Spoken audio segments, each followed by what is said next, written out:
शुरू का 1 डिग्री कभी नहीं पता चलता, बाद में रिजल्ट वो बहुत बड़ा हो चुका होता है। शुरू में पहले 90 दिनों में आपको रिजल्ट नहीं दिखाई पड़ेगा, शुरुआती रिजल्ट छोटा होता है। शुरू में शराब पीने वाला व्यक्ति लगता है कुछ हो तो रहा नहीं है, मजा आ रहा है, लेकिन वो लगातार चलता रहता है। शुरुआती रिजल्ट छोटा होता है, बाद में बड़ी बड़ी बीमारियां हो जाती हैं। शुरू में व्यक्ति जब फिजिकल एक्सरसाइज नहीं करता, शुरुआती रिजल्ट छोटा होता है, बाद का रिजल्ट बहुत बड़ा होता है। शुरू में अगर आप रोज एक्स्ट्रा केक खाएंगे पता नहीं चलेगा, शुरुआती रिजल्ट छोटा होता है, बाद में रिजल्ट बहुत बड़ा हो जाता है। शुरू में अगर आप किसी के साथ प्यार की एक्स्ट्रा बातें नहीं करेंगे, एक्स्ट्रा एफर्ट नहीं डालेंगे, तो आप क्या देखेंगे, रिलेशनशिप खराब होता है, बाद का रिजल्ट बहुत बड़ा हो जाता है। शुरू के 90 दिन आगे के 9 महीनों पे बहुत बड़ा इंपैक्ट लाएंगे, लेकिन शुरुआती रिजल्ट छोटा होता है, इसलिए मोटिवेशन आता नहीं है। सेल्स का व्यक्ति एक्स्ट्रा कॉल्स नहीं करता, सेल्स का व्यक्ति एक्स्ट्रा फोन कॉल नहीं करता, एक्स्ट्रा मीटिंग्स नहीं करता। क्यों नहीं करता? क्योंकि शुरुआती रिजल्ट छोटा होता है। एल्बर्ट आइंस्टाइन कंपाउंड इंटरेस्ट को 8th wonder of the world बोलते थे। एल्बर्ट आइंस्टाइन बहुत बुद्धिमान व्यक्ति थे,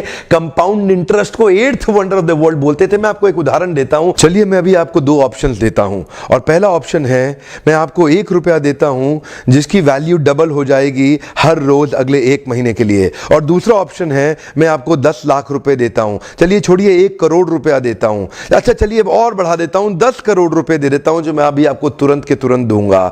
दूसरी तरफ मैंने आपको 1 रुपया दिया जिसका वैल्यू रोज डबल होगा पर अगले केवल 1 महीने के लिए। तो मेरा प्रश्न है, आप अभी इसमें से कौन सा ऑफर लेना पसंद करेंगे? हो सकता है कि आप कंफ्यूज्ड हो, ये 1 रुपए और 10 करोड़ की ऑफर में अंतर क्या होने वाला है। तो समझने के लिए मान लेते हैं कि मैंने 10 करोड़ रुपए रख लिए और आपको 1 रुपया ही दे दिया केवल। देखते हैं कि 5 दिन के बाद क्या होगा। 5 दिन के बाद मेरे पास 10 करोड़ रुपए है पर आपके पास डबल होते होते 16 रुपए हो गए। 10 दिन के बाद मेरे पास तो 10 करोड़ रुपए हैं पर वो बढ़ते बढ़ते आपके पास 512 रुपए हो गए।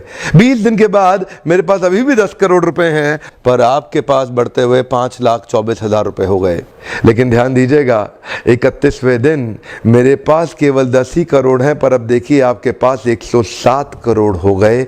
इसी को कहते हैं कंपाउंडिंग इफेक्ट, जिसको कि कंपाउंड इंटरेस्ट बोल के एल्बर्ट आइंस्टाइन ने 8वां अजूबा बताया था। शुरुआत में आपको 1 रुपया कम लग रहा था, पहले 5 दिन तक भी कम लगता है, 10 दिन तक भी कम लगा, 20वें दिन तक भी 1 रुपया बहुत कम लगा, लेकिन 31वें दिन बहुत बड़ा रिजल्ट आ गया। इसीलिए मैं कब से कह रहा हूं, small 90 days will create tall 9 months. Come on, small 90 days will create tall 9 months. शुरुआती रिजल्ट छोटा होता है, बहुत छोटा होता है, इसीलिए व्यक्ति एफर्ट नहीं करता। जितने बड़े एथलीट्स थे उनको भी शुरू में रिजल्ट नहीं मिला। मैं एक यूट्यूबर हूं, आपके साथ एक मोटिवेशनल स्पीकर। इस ट्रेनिंग इंडस्ट्री में जब मैं शुरू में आया था, हमारे कॉम्पिटिटर्स बहुत स्टॉलवर्ड थे, वो बहुत बड़े बड़े थे, मैं बहुत छोटा था। वो लोग फर्स्ट मूवर थे लेकिन मैं फास्ट मूवर था।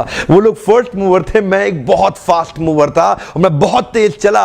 और क्या हुआ, शुरू के मेरे वीडियोस को कोई नहीं देखता था। आज ऑर्गेनिक कॉल्स इतनी आ रही हैं, आज हमारे को इतनी लीड आ रही है, यकीन मानिए हम ट्रेनिंग मैनेज नहीं कर पा रहे हैं। जितना मैनेज कर सकता हूं उससे 20 गुना ज्यादा बिजनेस आ रहा है मेरे पास। रोज लोग हमें फोन कर रहे हैं, मिस्टर बिंद्रा इस दिन चाहिए, इस दिन चाहिए, इस दिन चाहिए। यकीन मानिए मैं जहाज में सोता हूं और दिन भर ट्रेनिंग करता हूं। इतने क्लाइंट्स हो चुके हैं, लगातार ट्रैवल कर रहा हूं। इसको बोलते हैं कंपाउंडिंग इफेक्ट। शुरुआती रिजल्ट छोटा होता है, शुरू के दिनों में मैं बहुत थोड़ा बिजनेस करता था, लेकिन आज बिजनेस बढ़ता चला जा रहा है। इसको बोलते हैं कंपाउंडिंग इफेक्ट।